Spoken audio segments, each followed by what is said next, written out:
नमस्कार and welcome back.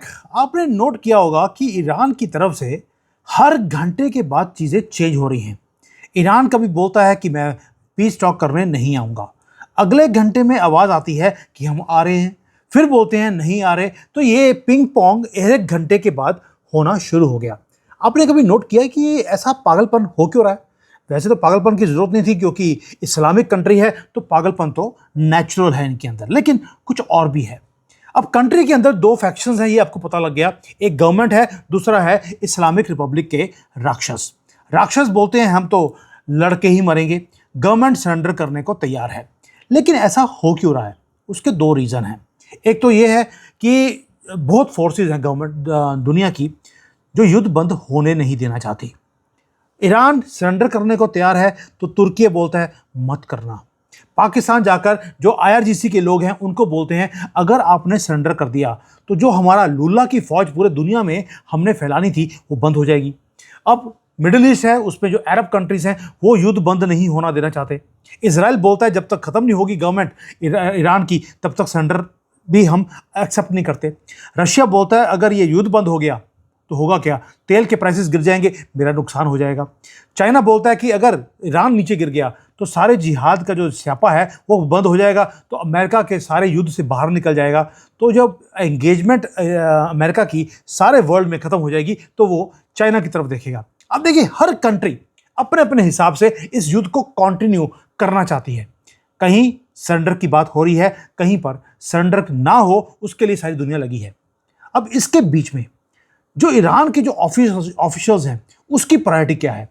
उनकी number 1 priority एक ही है, वो है कि युद्ध को जीतना नहीं है।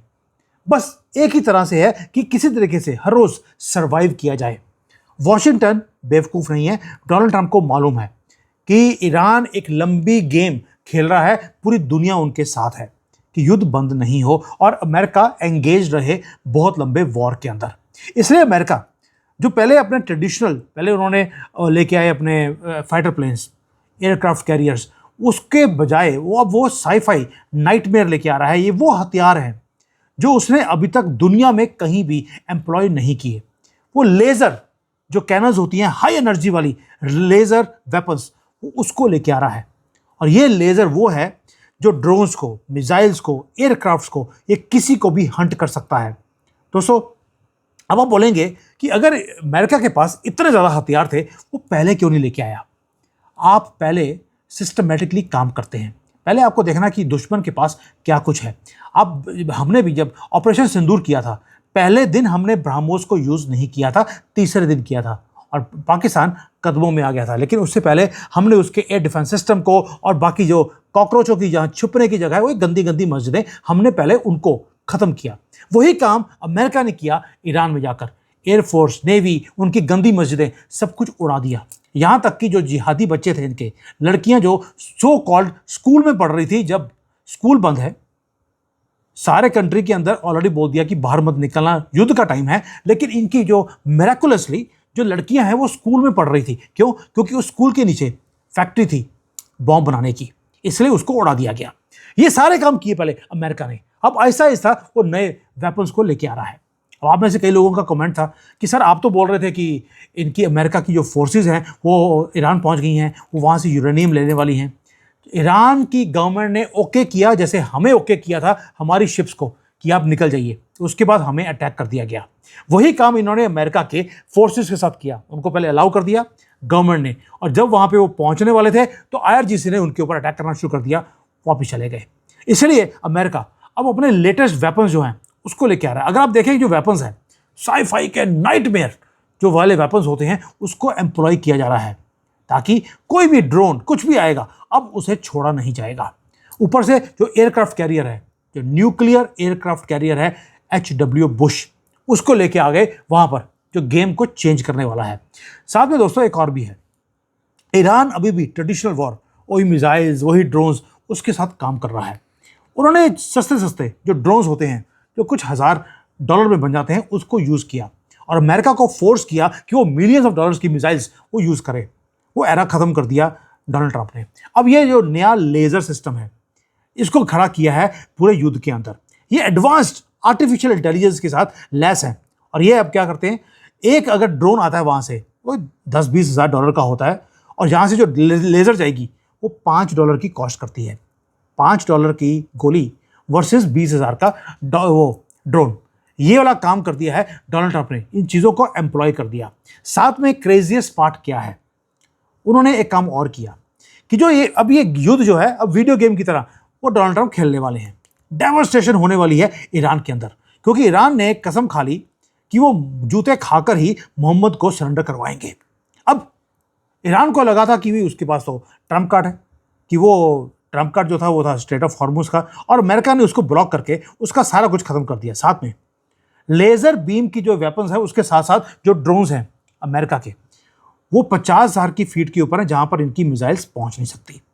MQ ट्रैकॉन के जो इनका ड्रोन है वो पहुंच गया, इवन कि इनके जो MQ-9 रिपर्स हैं वो पहुंचे हुए हैं। साथ में F-19 हैं, F-18 हैं सॉरी, और इनके जितने भी स्क्वाड्रन्स हैं वो सारे पहुंच गए। यानी कि अमेरिका ने एक मन बना लिया कि अब वो इन्वेड करेगा ईरान के अंदर, अगर इन्होंने सरेंडर नहीं किया तो इन्वेड किया जाएगा। मैरीन्स को तैयार कर लिया गया है कि बिना ईरान के अंदर एंटर किए हम इस गवर्नमेंट को नहीं गिरवा सकते।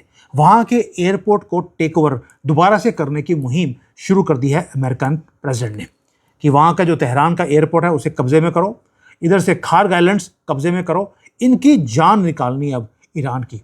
इसलिए जो मिलिट्री है उन्होंने रस्सी को और टाइट करना शुरू कर दिया ईरान की इकोनॉमी के ऊपर। दोस्तों, ब्लॉकेज कंप्लीट है, एक भी शिप ना ईरान से बाहर जा सकती है ना अंदर आ सकती है, और हर रोज का नुकसान इनको हो रहा है। पिछले 8 दिन में जब से ईरान को ब्लॉक किया है, इनके 3.5 से लेकर $4 बिलियन ऑलरेडी उड़ चुके हैं। ये उस कंट्री का हाल है जिसके पास पैसे है ही नहीं, और वहां के मोहम्मद IRGC वाले बोलते हैं हम सरेंडर नहीं करेंगे, हम लड़कर ही मरेंगे। दोस्तों, ये युद्ध, अब मैं आपसे पूछता हूं, क्या लगता है आपको कि आज रात को सरेंडर डील साइन हो जाएगी? JD वैंस तो आ नहीं रहे, और जो वहाँ पे आ रहे हैं उनकी इतनी पावर नहीं है, ना ईरान की तरफ से ना ही अमेरिकन डेलीगेशन की तरफ से, कि वो पीस डील को साइन करवा लें। JD वैंस कभी सुनते हैं कि आ रहा है, कभी सुनते हैं कि नहीं आ रहा। वो आ रहा है नहीं आ रहा ये भी पता नहीं है। यानी कि कन्फ्यूजन अमेरिका की तरफ से भी है और ईरान की तरफ से भी है। और उधर से अमेरिकन फोर्सेस वो क्या कर रही हैं, वो अपना जो एक होल्ड है वो इंक्रीज करते जा रहे हैं। ईरान की शिप को पकड़ लिया, कार्गो शिप थी, पकड़ लिया। उसके अंदर क्या निकला? बॉम्ब और मिसाइल्स बनाने के केमिकल्स। ये कहां से आ रहे थे? 5,000 कंटेनर थे उस शिप के अंदर, सारे भरे हुए हैं केमिकल्स के साथ। और ये आ रहे थे कहां से? ये आ रहे थे चाइना से। और दोस्तों, इसलिए बोल रहा हूं आपको बार बार कि जो ईरान है उसके फ्यूल को कट ऑफ कर दिया, मनी को बंद कर दिया, टेक्नोलॉजी जो आ रही थी उसके पास उसको कट ऑफ कर दिया है, और जो कटा हुआ था उसको पूरा काट दिया है। उसके बाद भी ट्रंप जो है वहां पे लेजर बीम्स को वहां भेज रहे हैं। एक काम और किया, लेजर बीम के साथ लेजर स्पीड के साथ काम किया है। जो जस्टिस डिपार्टमेंट है अमेरिका का, स्पेक्टेकुलरली उन्होंने एक आदमी को पकड़ लिया, रेजा दिनदार। ये कहां पे था? पनामा में बैठा हुआ था। ये वहां से बैठकर ये ईरान की सपोर्ट करता है, उनको जो सबमरीन की पार्ट्स देने हैं, मिसाइल्स बनानी है, ये सारे काम, केमिकल सप्लाई कर रहे हैं चाइना से लेकर, वो सारे काम कर रहा था। उसको पकड़ लिया। ये आदमी वो है जो मिलिट्री ग्रेड का वो काम करता है, कंपोनेंट्स सप्लाई करता है ईरान को। अमेरिका को पिछले 20 साल से मालूम था इस बंदे के बारे में, लेकिन कभी पकड़ा नहीं गया, क्योंकि लिब्रांडो की गवर्नमेंट थी, उसने कभी पकड़ने दिया नहीं। और अब सबूत आ गए हैं ट्रंप के पास, फिजिकल गुड्स को ऑलरेडी शिप्स में पकड़ लिया है, और इसको बंदी बनाकर ये ऑलरेडी ले गए हैं अमेरिका के अंदर। यानी कि जो कड़ी है वो टिक टिक तेजी से कर रही है ईरान के खिलाफ। अब 24 घंटे का टाइम भी रहा नहीं, कुछ घंटे रह गए हैं। सीज फायर का अल्टीमेटम वो एक्सपायर करने वाला है, और 90 लाख नहीं, 9 करोड़ लोग ईरान के, 9 करोड़ में से 8.5 करोड़ लोग वो चाहते हैं कि युद्ध बंद नहीं हो। ये पहली कंट्री होगी पूरे दुनिया में जो कंट्री के लोग बोलते हैं हमारे अगेंस्ट युद्ध कीजिए, हमारी गवर्नमेंट को गोलियों से भून दीजिए। और ये लाफिंग स्टॉक बन चुके हैं पूरे दुनिया के, जो ये IRGC वाले, वही मोहम्मद नाम के लोग। वैसे भी इनकी कभी इज्जत थी ही नहीं। दोस्तों, जो IRGC के लोग हैं, राक्षस, वो बोल रहे हैं कि डोनाल्ड ट्रंप ब्लफ कर रहा है। अब इनको पता लगेगा अगले कुछ घंटों में कि डोनाल्ड ट्रंप ब्लफ कर रहा है या दुनिया उसके साथ मिलकर ईरान का खात्मा करने वाली है। मिडिल ईस्ट ने बोल दिया हम आपके साथ लड़ने को तैयार है, नेटो रेडी है, वो अपने शिप्स को भेजने के लिए रेडी है। और इधर globe master 14 C-17 globe master जो ट्रांसपोर्ट प्लेन्स हैं हैवी, वो उड़ गए हैं डेड ऑफ द नाइट के अंदर। ये मेरे पास कंफर्म न्यूज़ है। वो पैक्ड हैं ऊपर तक, हैवी लीथल इक्विपमेंट लेके वो ईरान के पास पहुंच रहे हैं। डेस्टिनेशन ईरान है, टारगेट ईरान है, और ये ट्रिगर करेगा एक मैसिव सडन एक अटैक। अब यूएसए की जो मिलिट्री है उसको अपने इतने लेवल्स के ऊपर आपने तैयारी करवा ली। ग्लोब मास्टर तो अब तब लेके जाते हैं जब आपको बहुत ज़्यादा बड़ा अटैक करना होता है, और 17 C-17 इसका मतलब है कि कोई बहुत बड़ी तैयारी हो रही है।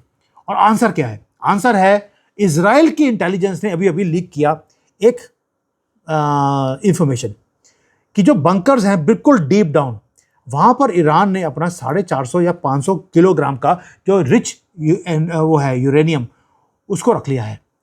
और ये कुछ घंटे या कुछ दिनों की इनको ज़रूरत है ये बॉम्ब बनाने के लिए। ये तड़प रहे हैं अंदर से। कितने बॉम्ब बना सकते हैं ईरान? 11।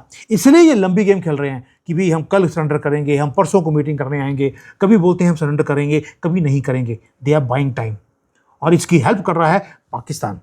चलो दोस्तों, ये जो ईरान है, डोनाल्ड ट्रंप को पहली बार समझ आ रहा है कि इस्लामिक कंट्री के ऊपर विश्वास कर नहीं सकते। ये लुल्ला की झूठी कसम खाते हैं हर बात में। ये अमेरिकन प्रेसिडेंट को पहली बार समझ आ रहा है। और भाई हमसे पूछ लेते, हम तो 1000 साल से इनको झेल रहे हैं, इस गंद के ढेर को, और आपको आज पहली बार पता लगा है कि ये हर बात में ये झूठ बोलते हैं। अब डोनाल्ड ट्रंप ने क्या बोला कि ना तो तुम्हें मैं रिसर्च करने दूंगा ये न्यूक्लियर बॉम्ब के लिए, ना ही कोई एक्सेप्शन दूंगा, ना ही तुम्हें एक्सटेंशन दूंगा। और इसीलिए जो रजीम है अंदर से क्रैक हो रही है। ईरान का जो फॉरेन मंत्री है अराक्ची, वो डील चाहता है। पार्लियामेंट का स्पीकर गालिबाफ, वो डील चाहता है। लेकिन जो हार्ड लाइनर्स हैं, रेवोल्यूशनरी गार्ड्स हैं, वो गन डाल रहे हैं। वो बोलते हैं कि यार ये ब्लफ है, अमेरिकन प्रेसिडेंट हमारे ऊपर कभी अटैक कर नहीं सकता। और मेरा भी मैसेज डोनाल्ड ट्रंप को है बड़ा क्लियर, मैंने आज ही ट्वीट किया है डोनाल्ड ट्रंप के हैंडल के ऊपर जाकर। मैं हर रोज़ बोल देते हो मैं अटैक करूंगा, मैं पुल तोड़ दूंगा, मैं तुम्हारे बिजली बंद कर दूंगा, और कर दे भाई। इतनी वेट बोल बोल के तुम अपनी अपनी इज्जत को खराब कर रहे हो। जाकर अटैक करो, एक बिजली जो है उसको पुल को एक और को उड़ा दो, एक आपने ऑलरेडी उड़ा दिया था। आपके जो जनरल्स हैं रोज धमकियाँ दे रहे हैं, आप भी धमकियाँ दे रहे हो। भाई कर दो ना, काम खत्म करो, ताकि उनको भी लगे कि आप ब्लफ नहीं कर रहे। मुझे समझ नहीं आ रही कि एक बॉम्ब गिरने में आपको इतनी देर इतना सोचने की जरूरत क्या है।